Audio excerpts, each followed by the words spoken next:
One, two, three. Good afternoon, everyone. Thank you all for coming back from lunch, for joining us, for being here today. How many people were in the first session, which was amazing? I'm so glad everyone could be here because there's so many continuities and carryovers to the conversation that we're going to be having this afternoon. My name is Tracy Matthews. I'm the Executive Director at the Center for the Study of Race, Politics, and Culture. And you're welcome for the lunch. Thank you for being here. This panel is entitled Practicing Freedom, Making Just Futures. And similarly to how we started in the morning, we're not going to go through and read all the bios. I hope folks brought their programs with them. But we're going to have people's stories come out as part of the conversation today. And so we're going to try to keep it conversational and get the audience involved. Hi,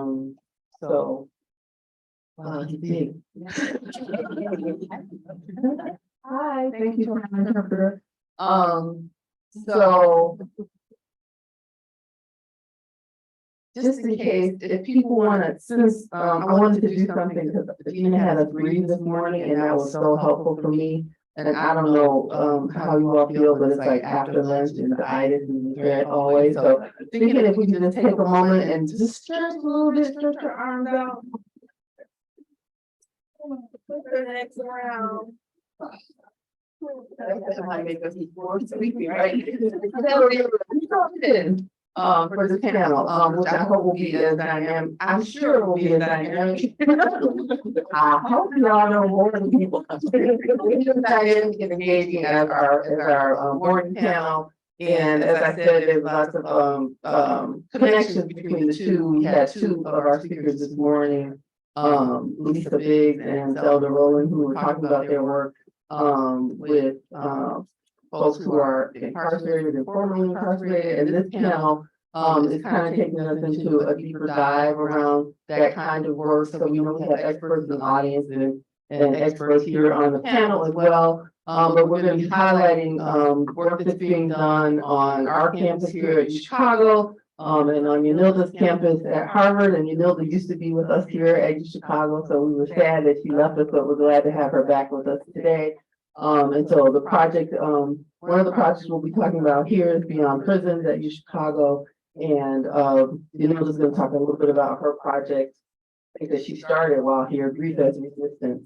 And so I'm going to just let us go ahead and jump in and say that, again, to repeat that, the kind of work that folks on the stage do, the intellectual work, the activist work, the cultural work, is all engaged in having to do with addressing state violence and mass incarceration.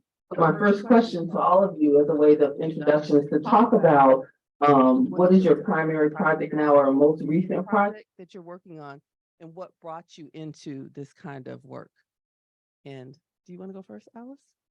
We have to share the mic. So it's so great to be here today. Gosh, how do I start? Okay, so I'm Alice Kim, she, her, hers, and I direct what we're calling now Beyond Prisons at the Center for the Study of Race, Politics, and Culture. So it's really exciting. I'm I think the newest member of the CSRPC team, just starting this year. Prior to that, I worked with the Posen Family Center for Human Rights and directed the Human Rights Lab, which was focused on mass incarceration and criminalization. And really, it was 5 years also here at the university, and the lab really served as an incubator, I think, for many of the projects that we are continuing to do work on and that you'll hear about some today. I want to give a shout out to a couple of people who are integral to the work of the Human Rights Lab. Michael Fisher, who is here, who's now working in creative writing, work with us first as a graduate student and then as the program manager and then as an assistant director. So, and now over at creative writing, and also Antoinette Marshbanks, who is also a community leader who has worked very closely with us in the lab and also at CSRPC. And then this panel, I'm excited to be in conversation with everyone on this panel because I feel like it really represents the co-conspirators on campus and off campus that have been dreaming about this question about reimagining the university. This question of reimagining the university, I think, was really integral and very central to all the work of the lab and also now beyond prisons, because it really, well, I guess I'll share just several of the projects to give an illustration of the kind of work that we have been doing together.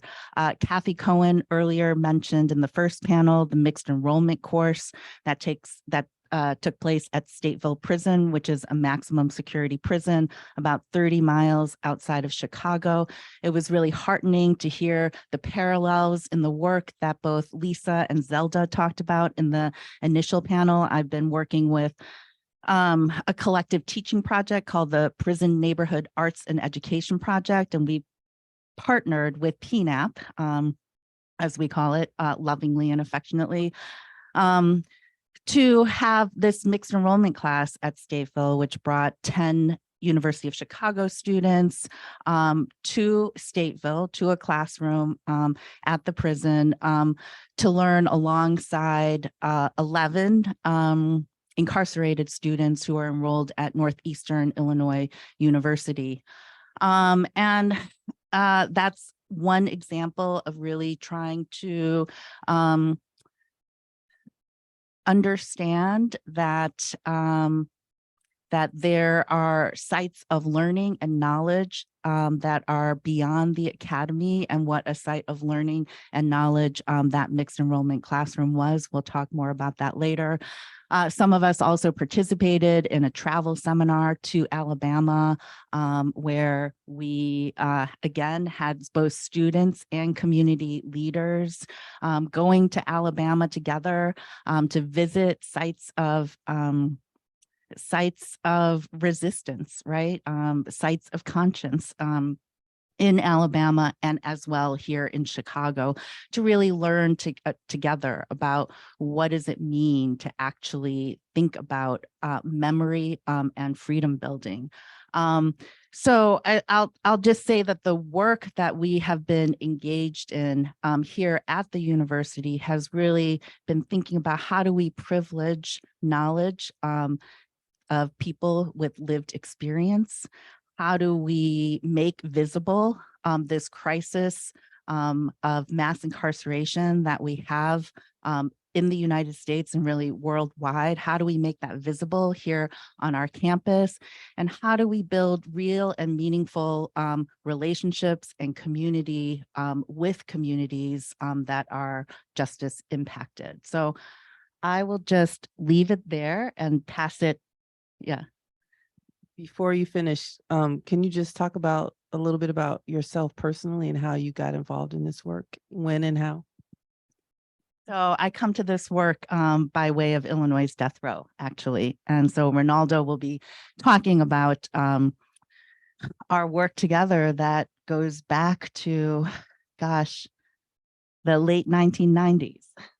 So since then, right, Ronaldo was on Illinois' death row, and that's how I met him. And so I was politicized and radicalized when I was in college, actually up at Northwestern University. And soon after I graduated from college, I got involved in anti-police violence and anti-death penalty activism.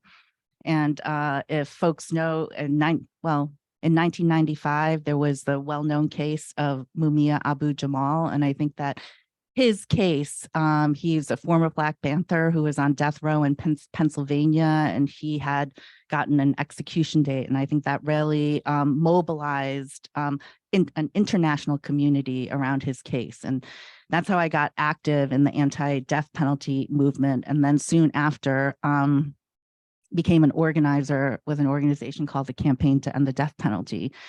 And a group of Black men on Illinois' death row actually organized themselves. They called themselves the Death Row 10. They discovered while they were on death row in law classes that they had self-organized, that they had all been tortured by the same group of white police detectives and officers. So they called themselves the Death Row 10, and it was former Commander John Burge and a group of white detectives who worked with him, who systematically tortured Black people from 1972 to 1991.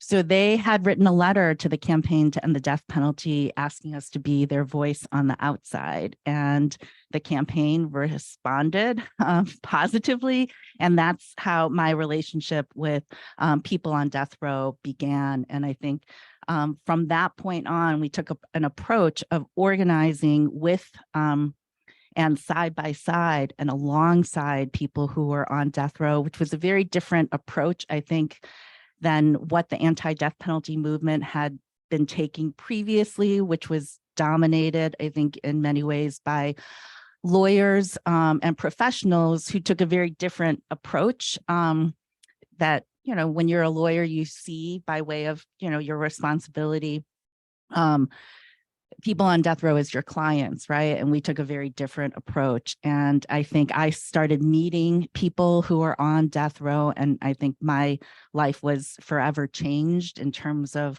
how I thought about the world and continue to think about the world, how I thought about my priorities and how I thought about what it means to be free.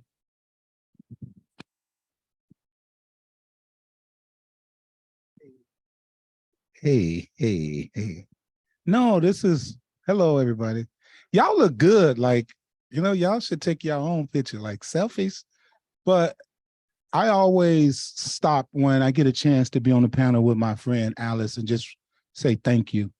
Because one of the things when you hear people talk about, social justice reform and, I have this big thing I'm gonna tell y'all, and any professor in here just go on and put it on the side as a side piece, right? But this intellectual, I call it toxic intellectualism. What oftentimes happen is people frame based upon their intellect on what they think should be the question, what they think should be the goal.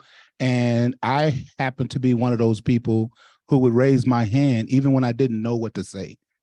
And I want to admit that, like, I crashed a lot of planes trying to develop a philosophy that would govern my movement. Because one of the things that happens frequently is people take up too much space, right? And I like to talk though. So I'll be like, well, we got to figure this out because I'm going to talk. I'm going to say some stuff. And I was told for so many years, shut up, 37 years of incarceration. And so I'm not going to say how long me and Alice been friends, because I also remember while we are so advanced as a society, right? You still don't tell people's age. And so, but we've been doing this for a nice minute. And one of the things I just want to say really quickly is what brings me and what keeps me imagining a better idea of freedom is that I'm still breathing. And I'm still breathing because people cared and people got into the fight, and people, like, rather than saying, okay, let's do, a visual and let's light candles and sing Kumbaya and Jesus take them into your loving arms. But I love the fact that the campaign y'all showed up, be like, wait a minute, like, they tortured people and they, forced confessions out of people. But then I was like, yeah, but they didn't force that one out of me. I have a different conversation that I want, excuse me. Well, what about the guilty? If we're going to talk about real criminal justice reform, how dare we leave out the Ronaldo Hudsons?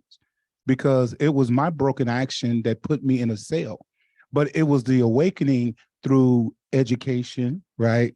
Through friendships, actually meeting love while incarcerated, right? And that's what actually makes me laugh now that there's such a lack of love among people out here. And I'm like, I'm going to love for the rest of my life. I think I got about 45, 50 more years left. And I'm like, I'm not going to hate any of y'all. Even if you come after me, I'm going to use that as motivation, right? If you say something bad about me, I'm going to say something nice about you, right? You know what, Ronaldo, you cute. I know I am, right?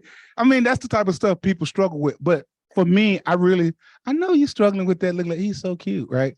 But what I do is I remind people that in the midst of the work, you have to be able to breathe. And if you can't make fun of yourself in the midst of the storms, right? When stuff is happening, then you're not going to last long. And one of the things that Alice has proven to me is that, like, you like that, what's that rabbit? Yeah, like you just never quit. And so, but when people, you don't, you have Ronaldo. I'm sorry. Like I'm doing it again. But anyway, so I'm excited to have this conversation because I am doing a lot of work and I am free after so many moons, right, in prison. And I get to look out at beautiful people and say, hey, listen, we can expand this crowd and we can perfect this work if we just put a little bit more love and trust in each other. And that's why I'm excited. And if you don't know, my name is Ronaldo Hudson.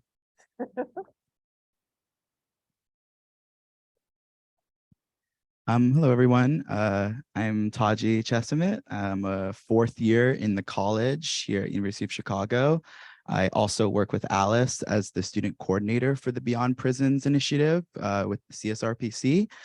I came to this work in high school, actually. I was a student activist or organizer working with a DOJ consent decree with the city of Portland, Oregon, where I'm from. So I worked and chaired a body that did quote unquote community engaged policing for a few years. And that experience awakened me to a lot of the problems that exist in mostly every country, or excuse me, every state in the country when it comes to policing and when it comes to prisons and when it comes to how we deal with this social problem. And so coming into college, I was already aware that I wanted to be engaged in some way with either police abolition and prison abolition work. And I coincidentally got a chance to take a class with Alice my sophomore year that was ironically called Reimagining Justice in Chicago Police Torture Cases.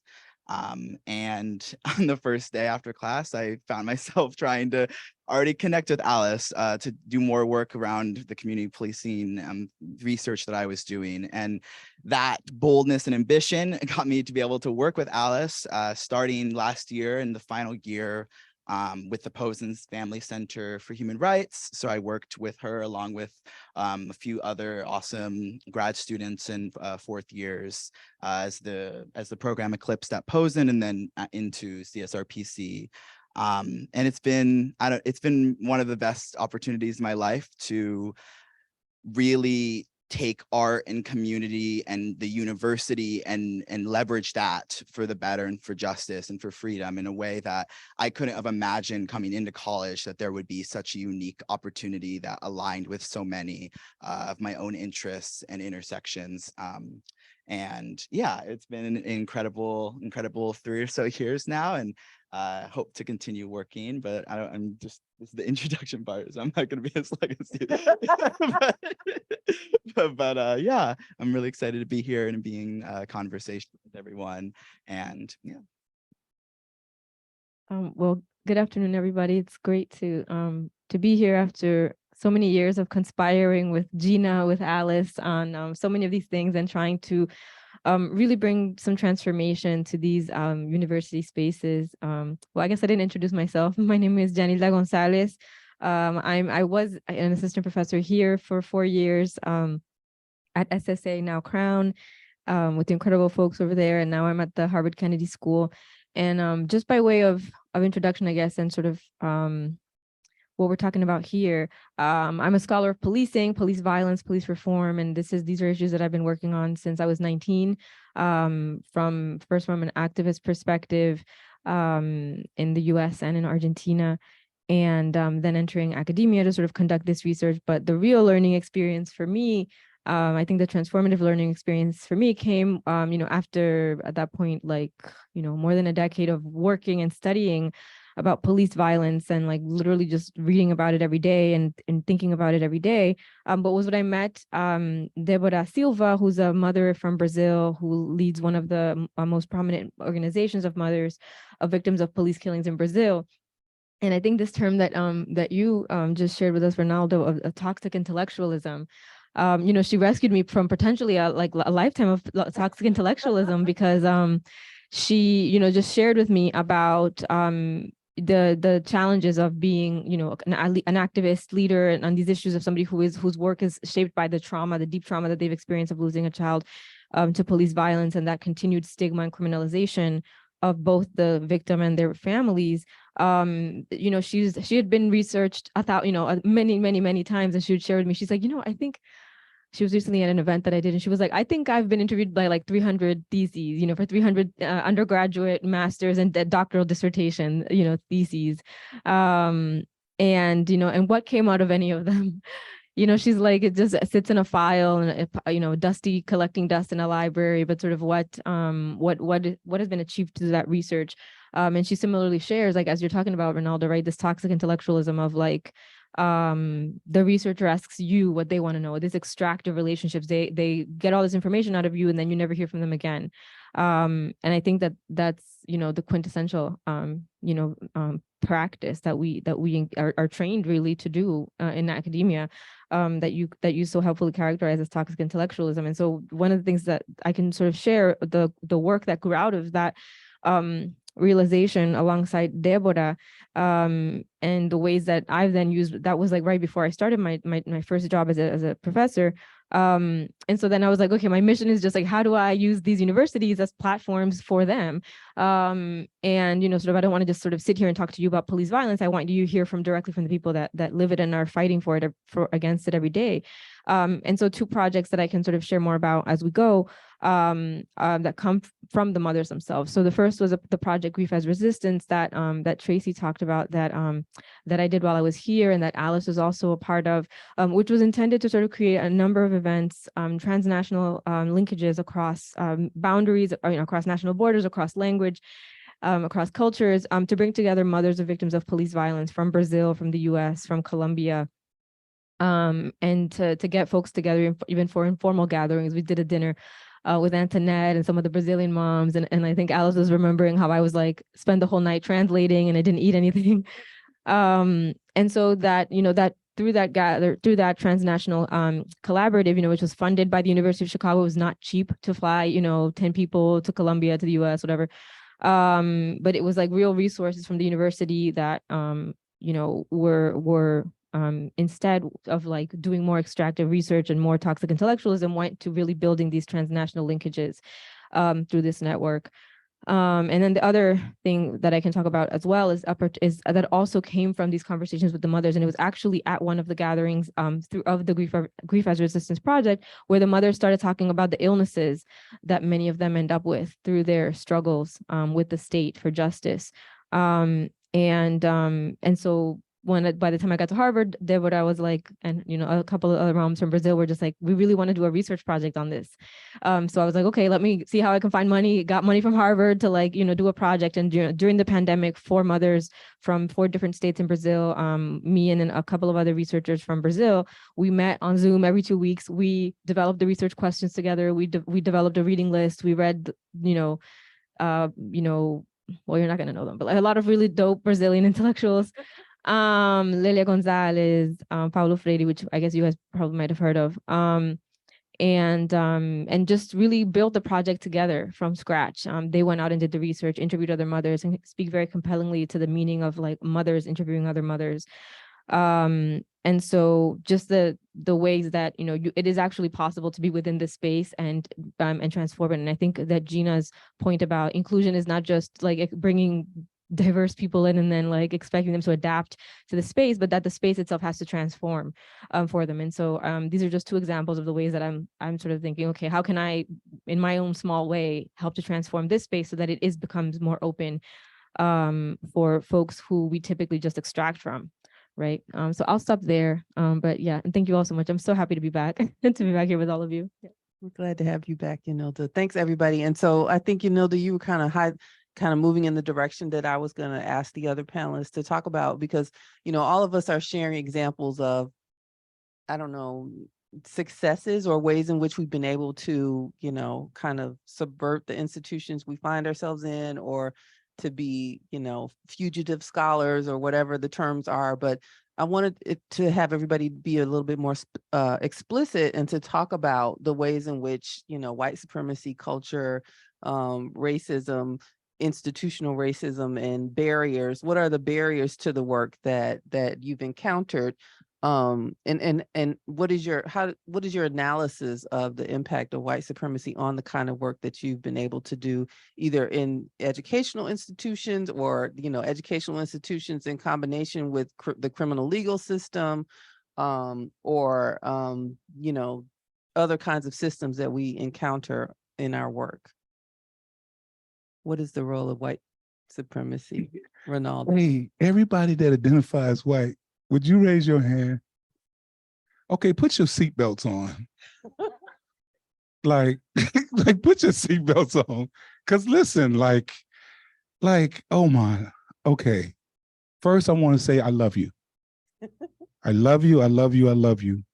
But like, y'all get in the way. Like it's okay to really step back. One of the hurdles that I continually see is really good intending people not being able to see their shadows and how they want you to transform to what makes them comfortable. I want you to really grow, but grow within the boundaries of my whiteness, and people are offended by people calling out the truth. I want to call people in, not call people out, not embarrass people. But if we never have the conversation, it's like they're attempting to erase that slavery happened. You can't even have the conversation. How dare you talk about the goodness of America? The goodness of America is that I'm telling you the truth. That's what makes America great, is somebody tell you what you need to hear. And so some of the hurdles, at least for me, has been trying to figure out how to put the cap back on the whiteout.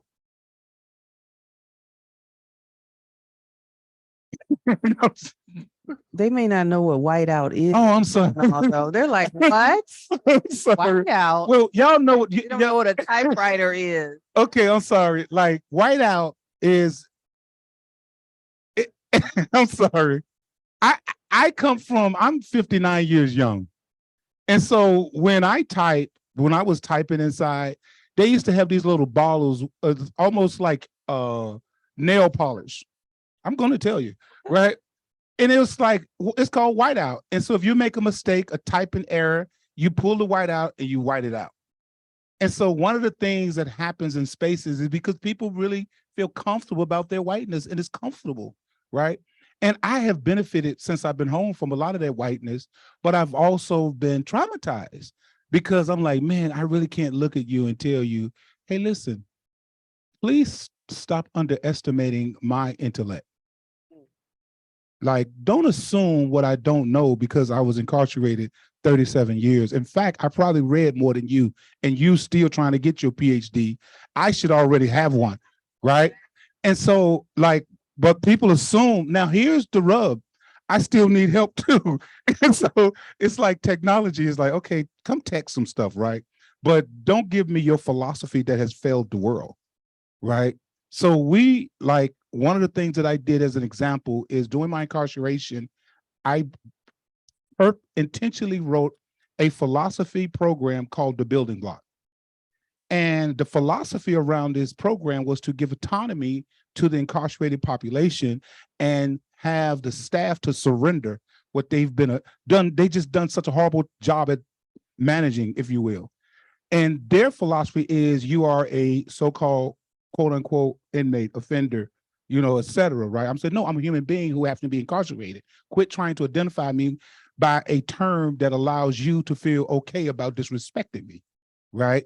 And so that's what makes language important, not to police people language, but also to inform people. Well, if you're going to say stuff, if you're going to give the posture that you care, then really care enough to say, you know what, I'm gonna just be quiet and see what y'all do.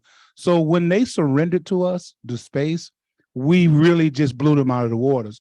And so there's thousands and thousands of men and women that are incarcerated that should have their PhD. In fact, you're in Chicago, I'm declaring right now, y'all need to give me an honorary PhD. Y'all figure out how to get it going, right? But I'm saying all this to say, like, you don't have to surrender your whiteness. Just move it around. Like, you know what I mean? Like, move around some and say, okay, how do I amplify someone else? Because it doesn't take away from you to make space for others, right? And quit being mad because saying, yeah, we got to give everything to them. Like, I can't believe I can't be myself. Hey, we've been like stumped on, pookied on for hundreds of years, and we're getting a little attention and now you upset. So with all due respect, if you are an intellectual who happen to identify as white, because I'm looking at this page, it actually looked white with some lines in it, so you're not really white. So even that is enough to make you have to rethink your thinking. So anyway, I don't want to just go off because I will. I just want to say, and really this, the biggest hurdle for me is people assuming I don't know how, or I can't comprehend, or that you can quote something that, oh, what is that? Another term that make y'all feel good, that you want me to learn. In other words, modify me to make you feel good rather than make room. Like, if you're going to make room, then don't tell me how to enter the room. Invite me into it. Anybody else want to take that question on? I'm Because sure- U Chicago just loves to give money to these kinds of programs. Like, what are some of the barriers institutionally that we've encountered in this work? I wanted to just, I think this connects to your question about barriers and also Gina's really helpful discussion of sort of what white supremacy culture is and how it manifests in our institutions. Because I think that sort of in this work, and I think Alice and I had talked about this a lot too, in trying to sort of create more spaces in the university where the folks that we work with in the community who are survivors of various forms of state violence, who are leading incredible movements for justice, that they can feel welcome in a place like this. And so and like not only thinking about that sort of people outside this university, but even outside the country. And so like in trying to bring together people from, you know, different countries, language has been a huge barrier, and the sort of expectation that, like, you know, well, sure, you're going to bring people from Latin America, but surely they speak English. And so like, and I'm like, well, do you understand who are the people most likely to speak English in a Latin American context? Is going to be sort of the wealthier people, more elite backgrounds. And so you're already drawing from just a biased set of the population. And so like getting people to be patient with translation, waiting for interpretation, waiting for, you know, for all of this stuff to sort of work, to be able to like really hear each other and connect. The kind of administrative burden, like just I just had 4 mothers from Brazil, my collaborators on this research project that I mentioned, come to Harvard, and it was just like weeks of trying to figure out how can I just get them cash so that they can spend while they're here, because the university model of like, well, you just spend whatever you got to spend and then we'll reimburse you maybe 2 to 3 months later if you're lucky, that's just not going to work. It's just not going to work, right? And so then they're like, well, why don't you just stay with them and then you can pay for their meals? And I'm like, I can do that, but like they need to have, like, you know, it's very infantilizing to be like, come and yeah, I'll just pay for your, you know, your meals, right? I was like, I need to be able to get them cash that they can spend. So anyway, it was and that was an issue here when I first started, but here, at least, I think the administrative folks were a lot more understanding. They helped me get cash to them that they could spend while they were here. I was not able to get it done at Harvard, had to find other workarounds, but that's always the thing of having to constantly find workarounds. Has been a big barrier. And I think that that's like the quintessential, you know, manifestation of white supremacy culture, is sort of like, you know, you got to do it under the table, figure out how did you get things done so that people can at least feel that this is a space for them, that like you don't have to come here with your, you know, already independent funds that you bring here. You don't have to speak English. You can come here and just be yourself. And then just very briefly, sort of what Gina mentioned, just always learning so much from Gina. right, is that this epistemic bigotry, right? This sense of surely these are not the speakers. So like when the first event that I did at SSA Crown, one of my senior colleagues, I was walking around with these like 3 Brazilian women who are, Afro-Brazilian women who are just incredible activists in each of their respective spaces, and like, very prominent figures in Brazil. And then she's like, "Oh, is this your family?" And I'm like, no, they're the speakers of our event that we're doing. Like, they're on the poster. So, right, but it's just that epistemic bigotry, right? It's sort of like who gets to be the guest speakers in these spaces. So I think that those are just sort of 3 of those barriers that you are talking about, Tracy, that like are just clear manifestations of that white supremacy culture that we are just really trying to break down any way possible. Yeah, so I'll build on what Yanilda and Ronaldo have said to say that the prison system is not only steeped in white supremacy, but actually an outgrowth of it. And I think Michelle Daniel Jones offers a way to look at the neoliberal university by actually calling the university an extension of the carceral state. And I think that that's a useful way because, as she puts it, you see the same sort of epistemic injustice in both places, right? So you have to begin to make those kinds of connections. But I think that a real barrier, a real something that's very real about white supremacy and the culture of white supremacy is the way that it invisibilizes and erases people, especially people who are justice impacted, right? So we all know the statistics, right? 2 million and counting in terms of how many people are incarcerated in the United States. More than 11 million people circle through like detention centers, jails, probation, mandatory supervision, the ankle chains that exist, right? In Illinois, we actually have 53,000 people that are locked up. We have the Cook County Jail, which is just a few miles away. We have Stateville Prison. We have prisons all across the state. We continue to have youth detention centers in the state. And yet, the people who are behind bars are essentially disappeared from our everyday lives, from our communities. They're disappeared and they're also othered. So one of the things that Angela Davis says about prisons is that it's not just a place, but prison is an ideology, and it's an ideology that others people who are incarcerated. And I think that othering means that people get erased from our lives, right? And that's what we have to, I think that's the challenge, right? Like, how do we refuse this carceral logic that others and disappears people? And also in justice impacted communities. I know when I first started working with the mothers of people who are on death row, it's a heartbreaking story to hear that Gloria Johnson tells it better than I do, but she was the mother of Montel Johnson, and Joanne Patterson was the mother of Aaron Patterson.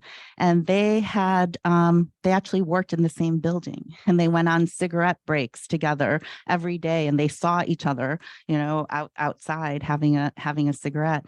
And it wasn't until years later when these organizing spaces, when they met each other in organizing spaces, that they realized that they both had sons who are on death row who knew each other, because it was something that you didn't share at your workplace. So I think that's the kind of invisibility and erasure that happens. And by coming together in community with one another, right, they were able to, Luva Bell, who was another mother, said it was by coming together with other mothers and other activists that she was able to hold her head up high and organize with these mothers. And then they created these signs, right, with their sons' pictures on them, and they went everywhere with these signs, to Washington, D.C., to the Illinois State Capitol, to City Hall, right? And I think they were saying, you will not erase us, we will be here. And I think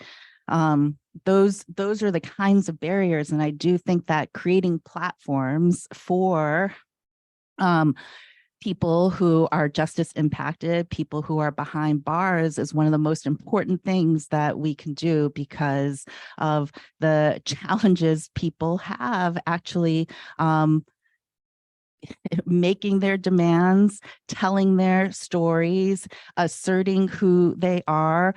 The state tells a very particular kind of story about who is behind bars. It dehumanizes people, it criminalizes people. On death row, it said, these are the people who are the worst of the worst, right? Now, much of my work is focused on people who have life sentences, which is another kind of death sentence. The same thing. This is the worst of the worst. These are the monsters. When I started working with people who are on death row and now what we call life row, once you meet people, it's a very, very, it's not the monsters that, even President Obama, I remember, was saying, okay, well, I only reserve the death penalty for the worst of the worst, the monsters, right? And, that is not who I am meeting when I meet people on death row. I know Ronaldo changed my life, right? I learned so much from Ronaldo and the other men and women on death row about, what it actually means to be a human being and how we need to and ought to live our lives. So I'll stop there. Yeah, I want to pick up on that theme about, being a human being. And I think it feeds into the idea of practicing freedom, like even practicing freedom while you're incarcerated or while you're on death row or while you're, a student being first introduced. And I wanted to try to get Taji back in the conversation and ask you, Taji, if you could talk a little bit about, you said, little did you know that you would end up in the spaces you've been in as a student here at this, very elitist university. Can you talk a little bit about some of the experiences you have had of practicing freedom in your engagement with this work? Yeah, sure. I think it's very interesting taking classes. I mean, I take majority classes that are with white students or students that aren't also Black, and most of what I study is around Black studies, around prisons, around carceral situations, and how it impacts people and the communities around us. And I think it's very interesting how often we're very removed in the classroom setting from the actual people that we're talking about, the solutions that we're proposing. And I think think particularly to an example, I did have a chance to be in this first mixed enrollment course that was taught last year with Professor Cohen and Alice. And that was, a type of experiential learning, a site of learning that is unlike any other. I'm very excited. It's going to be offered again this year for students to take a chance with that course. And I think in the first day of the course, we had an opportunity. We were introducing ourselves. We were beginning to get into the underground scholars text about how we should talk about people who are incarcerated. A discourse started between two guys, Michael Sullivan, I believe, and Reginald Beauclair. And was it Michael Bell? I'm sorry. It was Michael Bell, excuse me. And both of them were debating over this idea of freedom and this idea of if you are in, what they call social death in prison, can you be free if your mind is free? Can you be free if you're materially not free? And it's not an answer I have, but it was a discussion that they had and that continued to be a sort of lingering theme. And it was very interesting. A lot of the students from outside were silent during this, where it was very interesting, just to listen to them discuss amongst themselves about this idea. And obviously they were aware that they were talking about this to students who are all going to leave at the end of the day and go on to their own lives for the rest of the weekend. And there's a very particular tension there that we have to balance when we were going in and understanding the freedom that we held, but then the sort of the intellectual freedom that we had being with each other, and that sort of freedom that was maybe more limited, but nonetheless valuable and important, because having connections across the wall beyond the prison wall is is tantamount to all we can really do right now in regards to education in prisons, without the walls that exist. Until we can break those walls down, what mixed enrollment offers is a chance to engage in intellectual discussions and really practice a type of freedom that I don't think the college campus here provides, where there's a lot of what Ronaldo calls toxic intellectualism. Or another phrase I've heard a professor call it is the performance of brilliance, where there's a lot of people wanting to act as if because they came here, because they are endowed with what this university espouses, then therefore we are the only people, the only leaders who are supposed to be able to solve these solutions with whatever models, economic models we can come up with, So it's practicing freedom as a student and practicing freedom as an activist. Both feel like it's as much as I can do for the people that I work with, for the friends of mine who are inside, is all what I feel like is the most closest to freedom that I can provide and that I can share. And it's not something that should have to be sort of paternalistic or it shouldn't have to be a way where one provides to another. It should be something that everyone enjoys and has the ability to live in. Ronaldo, did you want to get in on the practicing freedom? Yeah, I want to walk really carefully with this. Intellectual stimulation is completely separate from freedom. And so while people can go in with all due respect and be stimulated and excited by, look, I'm surprised that you are actually brilliant, right? Versus what freedom actually is. Freedom is getting to the place where my intellectual stimulation begins to point me toward the wall and I start pushing against that damn wall, right? Freedom is resisting the language that imprisons. And so it is a connection. While I do have a philosophical difference or preference about intellectual stimulation through courses, right? Versus fighting against what Alice mentioned briefly about systemic racism that the Department of Lies actually train people to govern the space by. And so one of the things I try to share with people is, it is our real fight for freedom is to change the philosophical belief that people have that it's okay to imprison people, right? It's not just the moral fiber, because people can make moral arguments about almost anything. Like, how dare you not throw that plastic container in the garbage can and be outraged and will cancel you. You're not a recycler, right? But yet you walk right past or drive past prisons and not even give it a thought.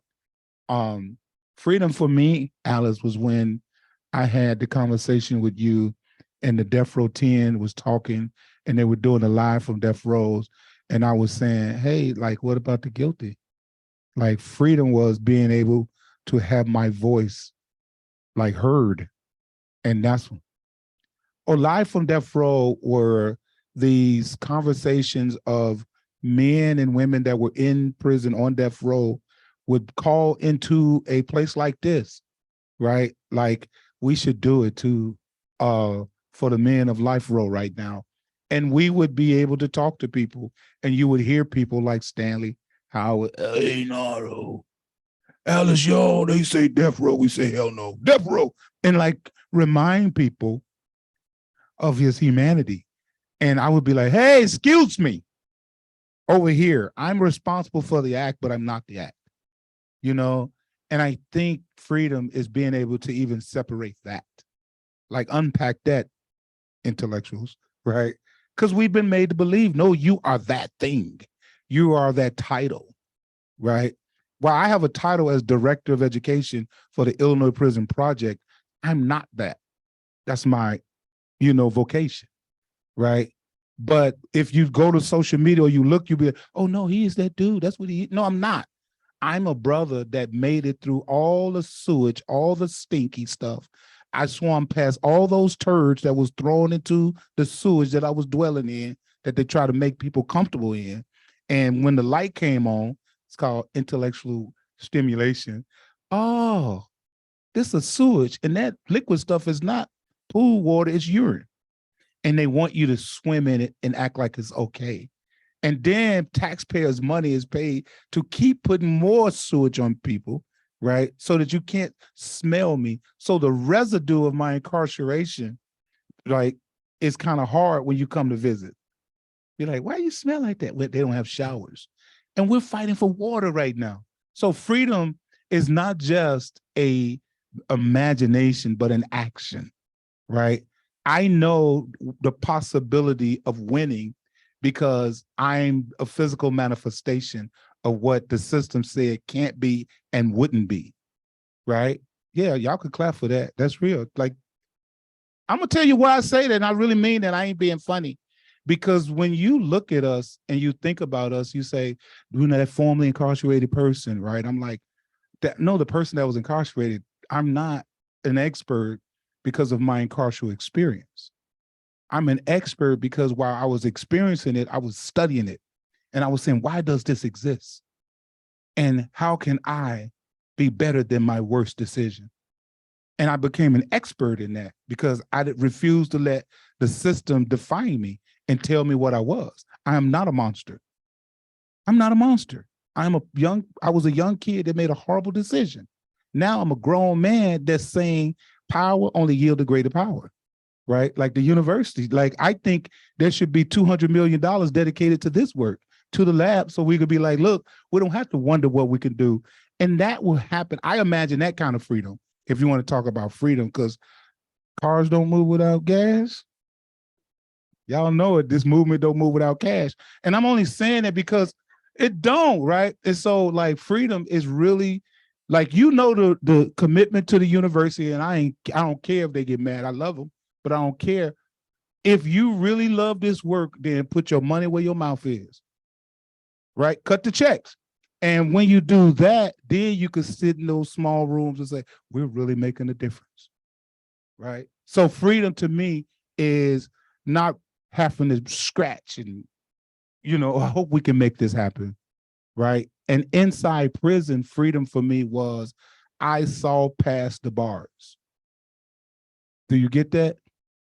And I strive every day to make every person that I know or don't know in prison remember, look past them damn bars, right? Don't try to be in, because and I'm gonna say, I really will shut up, I promise. The people that you have access to in them classes is the cream of the crop, according to the system. If you go back on the gallery, you have some Rhodes Scholars that they won't give access to the classroom because they're real revolutionaries and they're resisting anything the system says. Everything you say, hey, why is there cheese on the sandwich? Where you make that cheese? Like they're challenging. And systems of oppression don't like what? Thank you. I was gonna, did you wanna, go ahead. Okay. I wanna, okay, so Devon Terrell is a human of Life Row, right? We have this project called Humans of Life Row, and it is comprised of men and women who are serving life sentences. And in Illinois, every life sentence is actually life without the possibility of parole, or serving virtual or de facto life sentences of 20, 30, 40 years or more. And this was a narrative project where it actually started, it was intended to be an oral history, but because of the pandemic, it became a written narrative project where we sent in prompts and people responded to those prompts. And one of the things that Devon Terrell said is that, and it became sort of the mantra of Humans of Life Row, is I walk into the future by visualizing it today.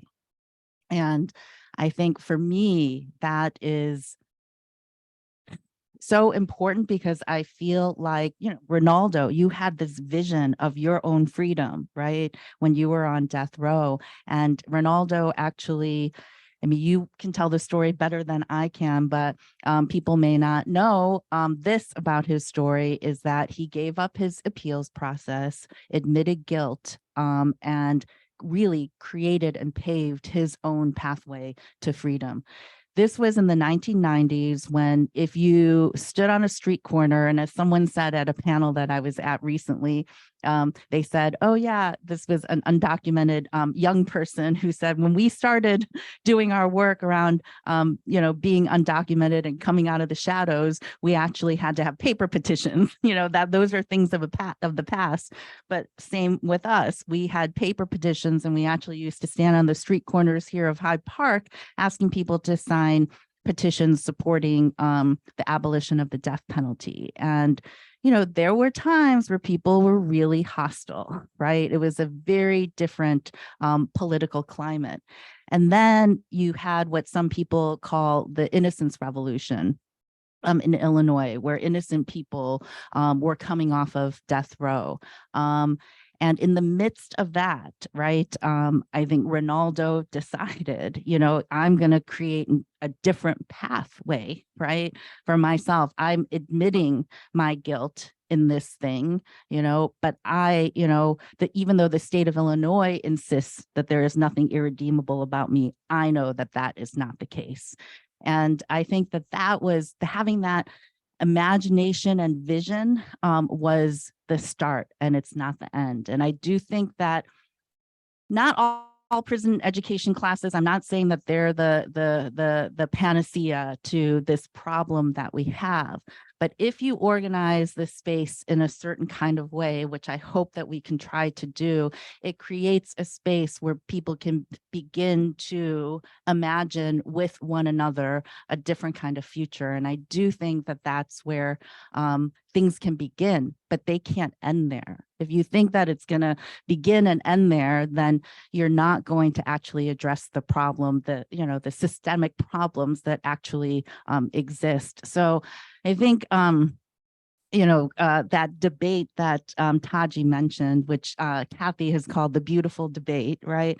It captured all of our imaginations in the sense of really compelling us to think differently about what freedom is, and also, what justice is. So I think that you can begin to practice freedom, right? Because it's all filled with contradictions, right? This work is every time we step inside the prison, we are, you feel complicit with this prison system that cages human beings, right? Because we have to abide by all of their rules, where I don't know how much time and energy and labor goes into thinking about, well, what can I bring in? What can I bring in? Is this going to be censored? Just navigating the prison bureaucracy and what the state says, because their job is to hold people captive, right? And to cage people. Our job is very different. So it's bound to come at odds with one another. But I think that there are ways that you can, dealing with these contradictions, acknowledging these contradictions, and then creating space for us to begin to practice the kind of freedom that we want to see. Quickly. No, it is important, because I've talked. Oh, I thought you was signaling. Shut up. No, people love me. They speak truth to me, and I could take it. Like, okay. But I love that you made that point, because like, I know people may find it strange that I use the expression, I'm so privileged right now. Like, I have such privilege. And when I was inside pushing for the building block program, like, I struggled with what I knew was a strategy I had to take. And the image is like you working with them people.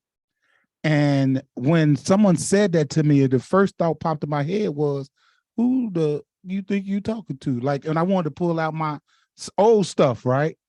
But then I say, you're right. I am working with them people, but I know.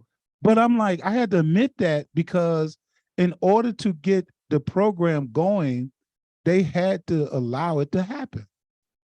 And so I'm like, okay, the price that I'm going to pay to make this happen, because I could see past them. I could play chess, right?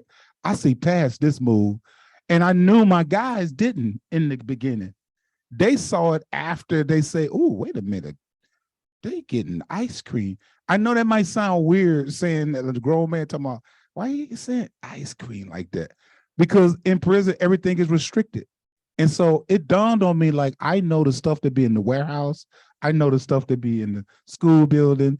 And I'm like, if I could get a wing that's mine, and then I could say, hey, Warden, we should, like, the guys are doing wonderful. Let's go to the warehouse and get ice cream for everybody. And he was like, yeah. I said, that's wonderful, because we don't know what to do with that stuff. And so I was like, y'all just don't know. This is finna blow this program up.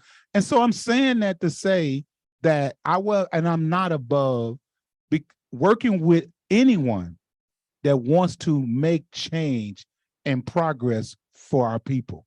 But sometimes we allow ourselves to be shamed out of the game, right? And I'm like, no, you got to strike me out. Like, I am not tapping out, you know? And so I just want to name that, because I think sometimes that get lost in the conversation of, like, what stuff do you have to put up with? And one of the things, I have so much love for the mothers and people like you, specifically Alice, that you don't know when you're inside how much people put up with just to get in there, and the way in which they'll strip you out, you know what I mean, and try to model, minimize who you are, and humiliate you with stuff. And so I just want to name that, like, I learned that if we were going to be successful, I had to have a working relationship with the wardens. I had to begin to have working relationship with staff. And it wasn't easy, because I knew how racist they were, because I had access to them. And so I used to hear stuff that I'd be like, man, this devil did not just say that out loud, right? And then have to move past it, because I'm like, if I make an issue with this issue, right, when you talk about the obstacles and the problems with racist, so white supremacist power structures, being able to say, I'm gonna shut up at this moment, because it's 80 people in the program right now, and all of them, right, is getting access to good time now. And when you start doing those, deductions, doing algebra, if you will. So anyway, I just wanted to name that is a part of this, is understanding we do, and I did work with them people to help our people. Thank you. And we all are working with them people over here too, who allowed us to be in their space and have this conference. But I wanted to, before we open it up to the audience, I wanted to get to the second half of the title of the panel, Making Just Futures, and to ask each of the panelists to talk about what justice looks like and what are some of the practices that you are engaged with in your work that lean toward justice. Maybe I'll start with you, Nilda. Well, I never want to presume to know, what any of these things mean, but just like I said, for me, the most important thing is to just keep. I was at a meeting with different faculty at Harvard that work sort of either in policing or the criminal legal system, and somebody used this great phrase, which was about, like, she said, I want to share Harvard. Right. And so being able to sort of share our universities, share our institutions, so that we're not the ones that have to sort of define these things, so when I was here, and this phrase actually came from working with Dorothy Holmes, who's also a mother of a victim of police violence here in Chicago, Ronald Johnson. But Dorothy was just like, we were talking about, like, let's do an event, let's do something. And she was just, she was just sort of riffing. And she was like, sort of, what does justice look like? Some of the things that we wanted to talk about in the event. And so then, I just like started a whole series, a discussion series of what justice looks like. And the whole idea was just to bring folks on the ground who are fighting for justice to tell, to think together what justice looks like. And it's a series that I've continued at Harvard, and open up that conversation transnationally as well. And so I think that for me, being able to share whatever space I'm in, sort of, not close the door behind me, but like break down the door, the windows, whatever, so that, everybody can get in with me. I think that has to be a collective construction. It has to be everybody at the table, not being, not having somebody, publishing papers talking about you, but you are actually, maybe you're a co-author, maybe you're, you're up on the stage talking about it too. It's a much more horizontal, reciprocal,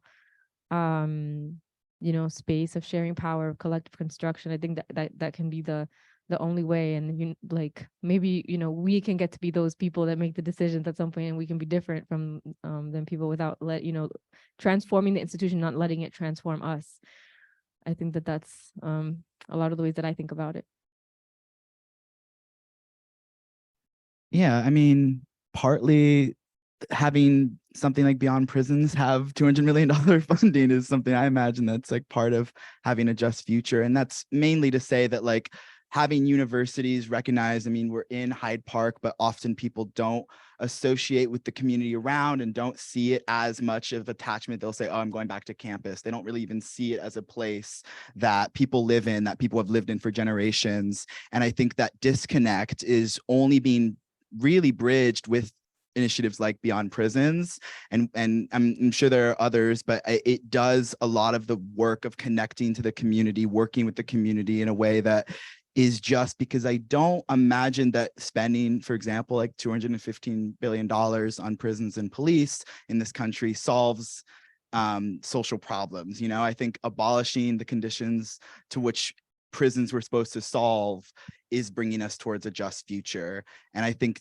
that starts with not spending as much money as we do on prisons and police, and spending that money in more community oriented ways. I think that will definitely push us in a better direction.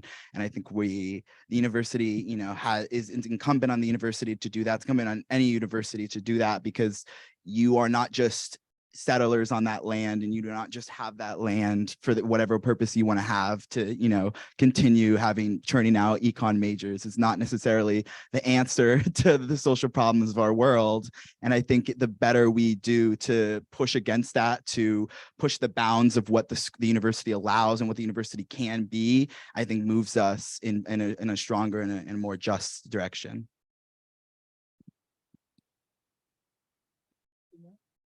I ain't messing with y'all. That was good. Hey, Dollar. There go one of the survivors, y'all. Give them love. Like, I think that's so important. Like, we be in these spaces and don't realize how much pain be here. I love you, man. I ain't seen you. Okay, I'm back. No, thank you. Like, cause I want to be clear. I really respect academia. Like, some of my bosses, most of my bosses are some of the smartest women in the world. I don't really know a lot of smart dudes. Like, I don't. Most of us, like, not you, Dolly, you smart. But I'm saying, like, you, come on. Okay, say something smart. See, that's not smart. This is a $14 watch. You gotta do better than that. Like, the costume, jewelry, baby, optics. I would not spend no money like that for no. It's costume. The ladies knew that. Like, that ain't real. So I just said, I'm back. I didn't do nothing, Tracy. I didn't. But no, y'all, look serious. Like, I think what makes me really proud of moments like this is that when we come together and begin to have these conversations, like I tease them so much. Like, Renata, like, don't he talk so proper? I'd be like, I'm gonna try to sound like that, or as you walk through the university. I'm like, was okay. I'm back. Anyway, would y'all stop playing? This is serious. Y'all play too much. I don't even know what else. Sorry, like, I'm not justice. I don't know if we ever saw it, so I don't know.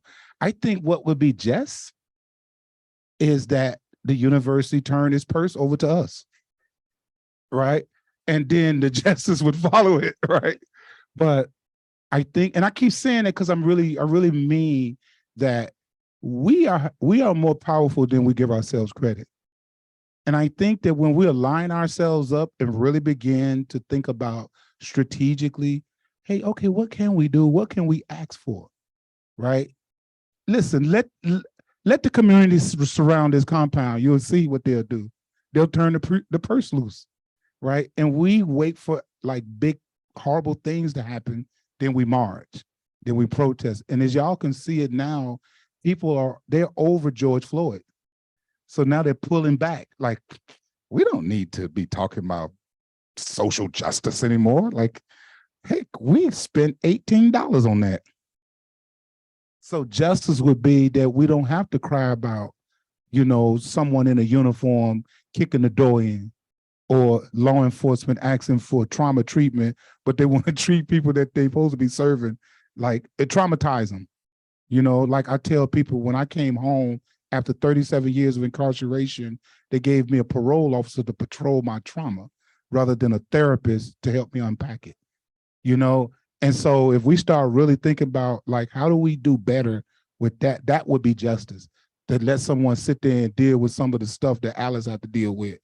Because I'd be calling Alice, hey, Alice, you know what I'm thinking? And because I'm throwing out, y'all. And I tell people, it's like, can you imagine being put in a time capsule in 1983? And then not only put in a time capsule, I was put in the freezer. And then in 2020, when I came home, they just set it loose, like, go be free. Huh?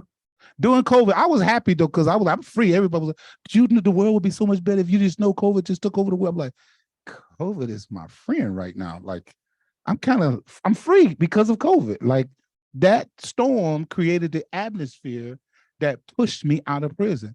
I'm not happy with the loss of lives. With all due respect, I hate that people lost their lives. But my experience and my entry back into society, or what's called society, right? Because I was in a society, to be clear, right?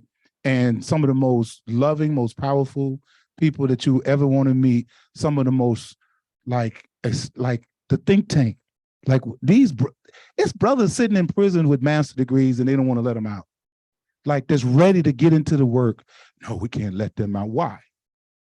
Because you don't care and you don't see the value, right? Because it goes against the system that you've created. Like, the system of correction is not created to produce intellectuals, right? It's the university and, the Alice Kims and the professors that go in and say, I challenge you to think a little bit more. What would you do if you had the chance? What would be your plan? So for me, justice is us having these conversations, like, so that people can get real access to real information.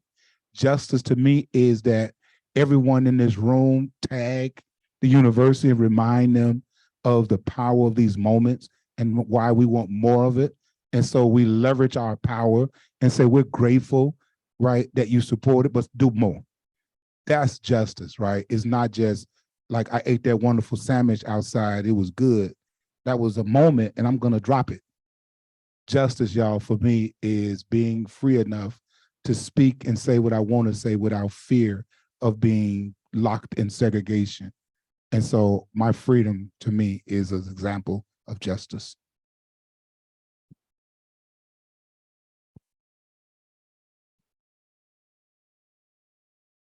So Ronaldo and I have both mentioned the men at Stateville, the think tank, the scholars in the mixed enrollment class. And I actually do want to invite all of you, because we are doing our form of live from Life Row. In 2 weeks, the think tank is going to be presenting at the National Conference on Higher Education in Prison. They're going to be Zooming in. Ronaldo and I will be in Atlanta, where the conference is being held, facilitating from there. But I just recently learned that there is going to be a webinar link made available. So maybe we can send out to everybody who registered for this conference the link to that, because then you can meet. Our session is called Humans of Life Row, Narrating Our Lives and the Power of Education. So want to invite folks to that. And I think that this question about justice is a really hard one. It's one that we keep asking ourselves, because I think in some ways, justice is something that feels so elusive to us. And I think, over the years, what I've learned is that what we kind of have been sold as what justice is, pertaining to our criminal justice system, is not really that at all, that there are so many limitations to the criminal legal system, right? And that it is not an avenue where you can actually find justice. And I know that in the Chicago police torture cases, that was certainly the case. It's why the Death Row 10 organized themselves, because they were trying to go through the criminal legal system. They were getting nowhere with the appeals process. The city of Chicago, the powers that be were all complicit in the systematic torture that happened. How could they not be? 1972 to 1991, right? And I think that the reparations ordinance here in Chicago, I mean, it started, the first known instance of torture was 1972, right? This is just under John Burge and his ring of torturers, right? The web exceeds, continues beyond that. The net continues beyond that. But 1972 and 2015 is when we actually finally won reparations ordinance, the first ever in the country for police torture, right? And it took 4 decades to get there. And I think that the reparations ordinance offered a modicum of justice, right? It was just the beginning of what people deserved who were tortured by the state. But certainly not the end, right? And it include, in some ways, I think it does gesture towards the kind of justice that we want to see.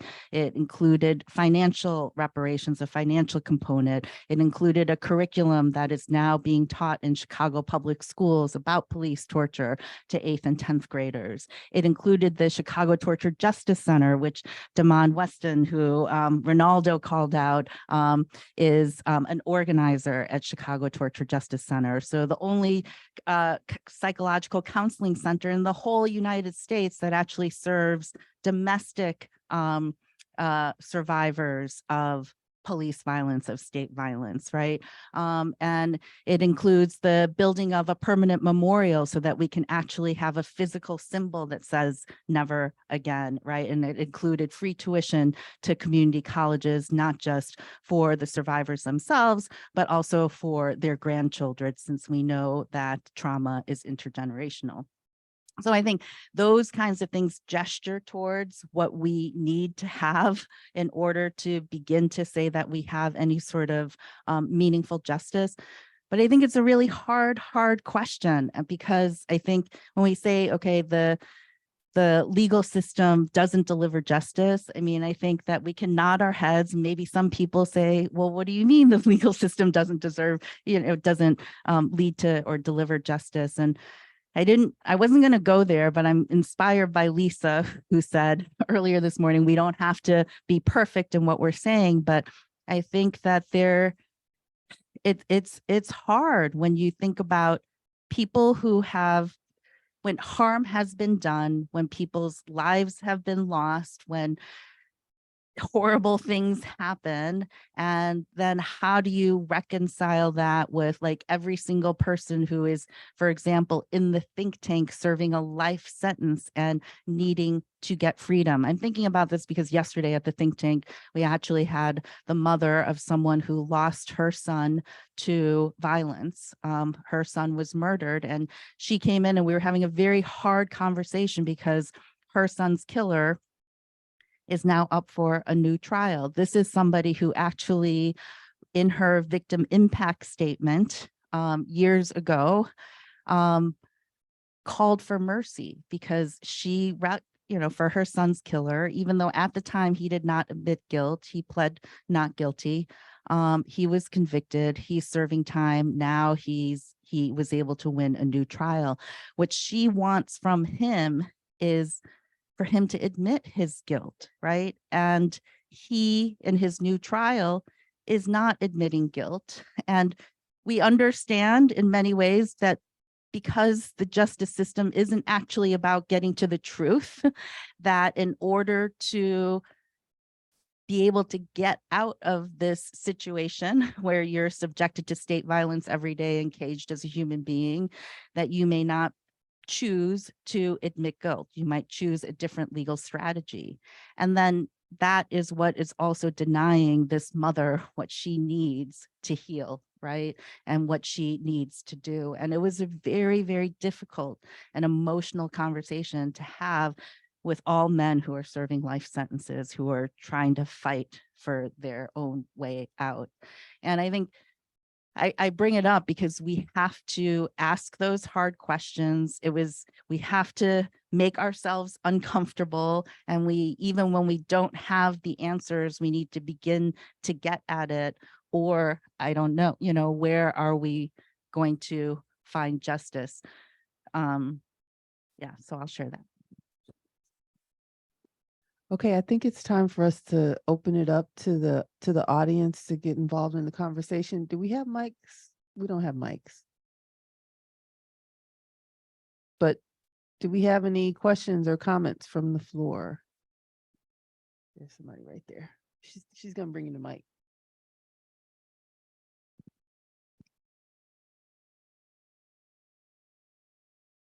Hi.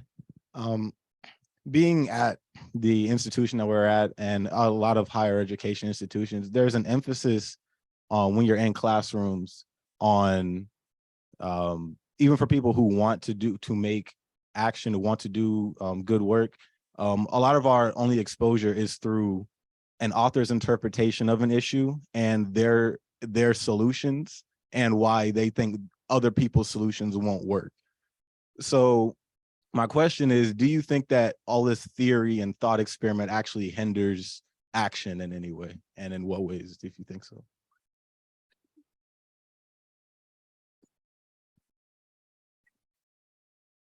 I think as a student, it's our responsibility to bring up what we see as the relation to theory and how it relates to our real lives, to the contemporary times that we're in. Right before this, I came from my discussion group and we were talking about this really great sociologist, Wilson, who writes about the decline of the significance of race. It's a very famous race theory or essay or whatever.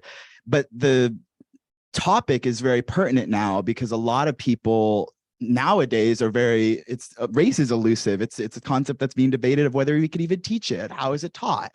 So it's like I think there's a lot of through lines, and it's about how much your own personal engagement with the events of the world around you, or even just your own circumstances that you want to draw your own experience from to relate it to the theory. I think often classes will try and lean into how you can use the author's idea. And I think people write in particular times in history, and how they write, they should always be aware is unfinished, right? And the way history is told is unfinished. And I think we have a responsibility as young scholars to try and continue to write that history and to change the history in the classrooms, having intellectual conversations that push against the bounds of what for example, authors' arguments may be, Hopefully that answers your question. Do you feel like that's encouraged in your class? No, absolutely not. Yeah, so it's definitely a contrarian thing, and sometimes it'll literally be me saying something and then no one responds to it because they don't know what to say to it because it's not what they're used to, right?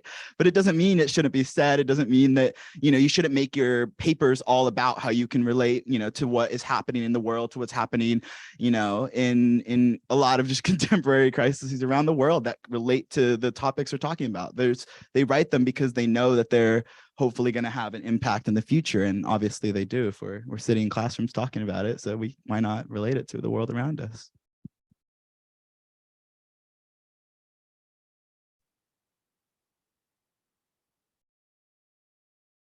Hi, I'm really curious about this idea of that people tend to stay in clusters of what they know or what they're passionate about.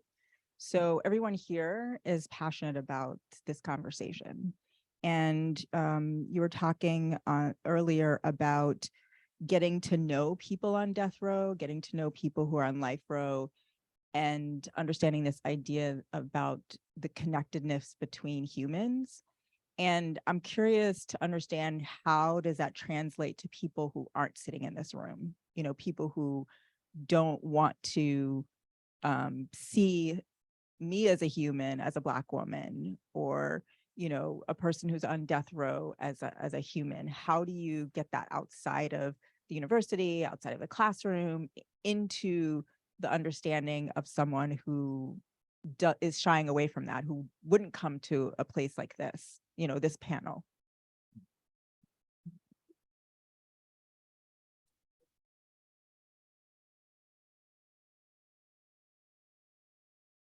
Renan, oh, No, I mean, I think this is always a perpetual question, right? Is how do we make sure that we're not just having conversations amongst ourselves, right? People who already agree with us. And it's always a big frustration of mine because, you know, this is a very well attended event, but sometimes you organize something and it's like, you know, there's like 10 people or whatever. And I'm just like, there's a lot of lip service and even sort of in my, you know, I'm at the school, Kennedy School of Government, and there's a lot of people who literally are going to go on to rule the world in various ways. And so you want to, even people who don't agree with you or who don't think that they have anything to learn from you, that to be at the table but that's always like our big challenge, is sort of how do we reach out to people who maybe do believe in the criminal justice system and believe in policing and believe in all this stuff. Sort of how do we have these broader conversations, because that's who we need to convince. And I don't have a good answer to that, other than that to just try to create spaces for dialogue, to sort of in a general class that I teach about politics and ethics, how can I bring in these ideas, whether they're not expecting to hear about why it's important to hear directly from the community members that are like going to be affected by the policies that you all are going to create, that is a question of ethics, et cetera. So sort of introducing it in indirect ways to people who may not be expecting it. And, you know, I teach a class on policing, and I have students who are everything from hardcore abolitionists to active duty police officers. And so that's those moments of encounter, of dialogue, of just sort of try to expose people to ideas that they are not going to necessarily be comfortable with, but that will sort of get the ball rolling, so that we don't just continue to have these conversations among ourselves. But yeah, that's always that like perennial disappointment. Sort of, I was just sorry, just to go long, but I was just doing fieldwork in Brazil in August, when 3 states simultaneously, there was just an explosion of police violence, including in the state where I work in Sao Paulo. And the mothers, I would accompany them, we would do these rallies, and you know, there were very, very, very small numbers of people, despite the fact that the police was, you know, in the span of like the 2 weeks that I was there, I think it was 30 people that were killed by police. It was 50 in the state of Bahia. And the rallies were so small. And so it was just this sense of like, we're just here sort of talking to our, you know, to ourselves. And so I think that is a huge question of sort of justice, of sort of about expanding the sort of circle of people that we're talking to. I think it is important to have those moments of only talking to ourselves as well. But I think that's always a perennial question of sort of how do we influence people, because that violence is gonna continue, because those folks are not hearing you know, the pain that those police operations where they say they're fighting drugs, they're actually, you know, they're just killing people. So yeah, anyway, I don't have a helpful answer for that, but it's one that just constantly thinking about, and sort of how do I get people who in spaces that they may not be expecting it to engage with ideas and with people that they don't necessarily have engagement with. Yeah. Thank you so much for that question. I really think it is like the $6 million question. And I think the way that I think about it is just what we know and what we think, what is sort of culturally dominant, and how we can shift perceptions is very much tied to and connected to 2 things. One is social movements, right? So I think that, for example, if you think about the struggles for justice in the Chicago police torture cases and the reparations ordinance, that was one. I mean, that was hard fought for.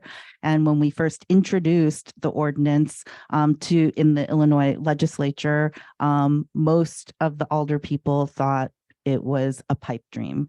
You know, they thought, why are we raising something that's so controversial? Can we just call it something else? Reparations is so divisive. There's no money in the budget, so on and so forth. But we were literally told, you all are crazy for even thinking about this. And the last time the state of Illinois tried to consider reparations, like that didn't succeed, right? So, but then the Black Lives Matter movement happened. And I think that movement around the country and around the world did more to change people's minds and the sort of collective consciousness about the police than anything. But I don't want to give short shrift to what people often talk about, like, oh, we're talking to ourselves and preaching to the choir, because we had those meetings with only 10 people showing up, because we had those rallies that were small, right? That we were in the place, right? When the movement erupted in the way that we did, so many young people, right? Kathy Cohen talked about the Black Youth Project, right? Were able to connect themselves to the reparations ordinance, and we were able to fight side by side with one another and go to City Hall every single week demanding the reparations ordinance. And it was under those conditions, and other things as well. The mayoral runoff happened, and leveraging that situation. But I think that these major cultural shifts can happen because of social movements. And then I also think that it is culture. How do we create cultural productions that can reach more people than maybe these kinds of right? Like, how do we create the films? And the think tank, the Humans of Life Row is a narrative project. We're doing storytelling. There was a storytelling performance that we have filmed, right? The men actually also wrote their own play about themselves and their own lives, which was also filmed, right? And so the idea is we just co-organized an exhibition here called Makes Me Wanna Holla. Art, Death, and Imprisonment, right? And that brings in a whole new kind of crew audience, right? Of people who might not come to this kind of program, but want to come to an art exhibit, right? And there was contained artworks from incarcerated artists, formerly incarcerated artists, but it really centered, the experience of incarceration. So I think that we also need to be creating our own media, our own art out there. And the men in the think tank, they want to do PSAs. We're having a Humans of Life Row exhibition at Co-Prosperity Sphere, and they want to do PSAs, and they want students to work with them to do sort of a social media campaign leading up to this, because they want it very much to be tied to, how do we dispel the myth of who we are to people, so we can, people won't be afraid. Oh, people are afraid of things like parole. If you let somebody out, there's still the Willie Horton syndrome that, oh, you let somebody out and then they're going to commit another horrific crime. So legislators won't support even modest bills, not radical bills, but just for people to get rid of life without the possibility of parole, and provide the opportunity for people to have earned reentry in their lives. So I think cultural production is also another important factor. Thanks for bringing that up, Alice, because I wanted to talk a little bit about Ronaldo and how many of us on this campus met Ronaldo was as an artist, and people who are a part of our Centering Race Consortium also have been working with the arts and trying to figure out how to include study of race and considerations of race and racism through the arts. But Ronaldo's a painter, an amazing painter and artist who we brought into our community as our inaugural Artist for the People practitioner fellow that was supported by our Mellon grant. And he spent a year with us. We had an amazing exhibition of his work in this building. But I don't know, Ronaldo, if you wanted to say a little bit about the role of art in your political work as well, and your experience of the University of Chicago as an artist. Yeah, but I do want to just step back to that question, because for me, I do want to say it's just tapping people on the shoulder and just inviting them to a conversation. I think we've gotten away from simple things, and this goes to my experience as the artist for the people here. Like, I would come over here like this was my joint. Like, I'm serious. Like, and then I realized that my art was on display in the cafeteria. So I'm just saying, like, I'm just saying, like, I found out because people was in there eating, and I was starting to talk about some art, and they was like, "Oh," I'm like, "Excuse me," like, and so, but it was wonderful too. I don't want to minimize. Like, it was probably one of the best things that ever happened to me. To feel the love and the access and to have the resources to do what I wanted to do, and not have the restrictions of the Department of Corrections, because as an artist inside, you have to be covert. Like, you have to be careful, like cloak stuff, like hidden messages, like people that have access to my old art, like you'll be surprised how many hidden messages in there. Cause they'll censor you. Like, you be like, I'm calling y'all open devils, you know? Like, I think y'all the real physical manifestation of devils, right? I don't think it's a fire gonna open up and they're gonna grab you. That's my personal thing. I know Bible, I could preach it with the best of them. But I'm saying, for me, tapping people, I want to keep saying that, just tapping people on the shoulder. Say, excuse me, have you ever heard? And I still do that. Like, people be like, this crazy person, right, is trying to talk to me. I'm like, it's called social communication. Like, what happened to society, right? To Alice's point, one of the things that I found is when I was on death row, and this is a piece of my art, was I made my own flyer for the Ronaldo Hudson Mercy Committee, and it was from the self-portrait that I painted. And I didn't realize the power of painting until I really got into using my art to express the trauma and to express the horror of the stories of people that may never be heard. And people will look at a picture quicker than they come into one of these rooms. And so that it is vitally important that, like, if you have that ability, whatever it is, like to express yourself, like you should do it, right? And I was given that opportunity and I love it. I'm ready to do some more. But I think art plays such a powerful message, because one of the most self-promoted people I always talk about was who? Frederick Douglass. Like, it's more portraits of this brother, and he promoted his stuff. And when people think about Frederick Douglass, they think about writing. They don't think about his brilliance and self-promotion, right? They don't think about branding. But Frederick Douglass is, like, if you want to study branding, then go back and study Frederick Douglass, right? And I'm saying that to add that art is a major tool for social justice reform, right? Because one of the things I did inside the building block is I painted murals all over the joint. They used to get mad at me, right? I was like, I'm going to change this command desk into a wooden desk. And I just started painting over the steel. And I painted the stairs, and I painted like panels, and started putting, words like accountability and responsibility, love, trust, change, one step at a time. And I painted scenes, and I painted over the emergency escape door in a prison with this big old, like, I turned the whole wall into like a forest. And the warden came and said, Hudson, where's the emergency escape door? I'm like, that's not my job to be concerned with it. Like, and so he like, well, you got to paint over that.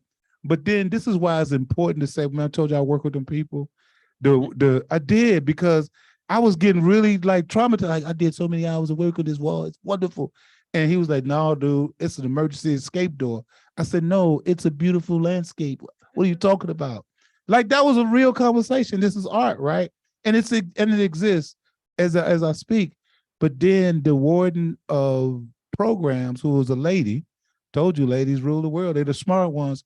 She looked at him and said, if he just paint a red box around that door and paint in that red emergency, this wonderful painting can stay there. See? Because she cared. Dude was like, oh no, systems, process, security, right? And I'm just saying that's just one little story. I remember another painting, because painting plays a major role. We talk about mental health and self-care. The stairs that I painted was steps of landscape. And when I finished painting it, I went to the shower. When I came back, my peers were sitting in chairs looking at the stairs. And I was like, what is wrong with y'all? They're like, man, this is good meditation stuff. Right. And I said, oh, wow. When I was painted, I wasn't thinking that. I just knew I wanted guys to see something different than those concrete steel stairs. And I'm sharing all that to say, like, it's so much we could do with little stuff. And so just saying hello to someone, excuse me, if you're on the bus. Hey, did you know that the university have a program, right? Hey, did you know? I'm serious, y'all, and then tag people. I ain't playing. I be telling people every time, y'all take y'all cameras out. Take y'all cameras out. Like, what the hell? Y'all can't follow instructions? Like, this is insane. I'm sorry. Take my picture. One of the things the Illinois Department of Correction was really, really good at is stripping people of their identities. And then they took the power of having a portrait or a picture of yourself. And so why people think that that's my ego, which it is some of it, right? It is. But what I've realized is that the power of these moments is recorded. And then if you're talking about how can you get more people to be engaged, you got to show them these beautiful faces up here. You got to show them these brilliant brains up here. You got to show them the power of professors and you ain't a professor yet, man. Right? And the students, right, doing this amazing, amazing work. And we're all on the same level. Check that out. Formerly incarcerated and those that are incarcerated by the oppression of a society that they have no idea that most people are more incarcerated than me because we live in an incarcerated world, right? And so how dare people think that an expert come out of incarceration and you incarcerated yourself? So I hope I answered your question. Yeah, what's your tag? Oh, What's I got your a few. Instagram? How do you want people to tag you? I'm sorry, Ronaldo Hudson 337. That's it. I think I got a bunch of them. I open so many, I don't even know how many. And I send double pictures to people. They be like, we know you're not a professional Instagrammer because you send people the same picture 8 times. And tag CSRP at CSRPC also if you put a picture of Ronaldo up. But yeah, we got to wrap it up. But I want to thank our panelists. I just want to tell people you can check out Ronaldo's artwork as part of his residency with us. He worked with a student who created an online gallery of his work. So that's heartworks.com. You can also meet some of the members of the think tank at humansofliferoad.com. Another student created that website. And for any undergraduate students in here, if you're interested in taking that mixed enrollment course spring quarter, talk to Taji. He's organizing our application. Thank you to our panel. Thank you to our audience. So we have a 15-minute break now, and our next part of the program is a performance, and it's going to be in this building. It's on the first floor. You came in, the door you came in, it's down that hallway, the main hallway to the opposite side of the building is Theater East. It's on the first floor. Folks will be out in the hallway to direct you, hopefully. But yeah, thank you all. And we look forward to seeing you at the performance. Yeah. Thank you.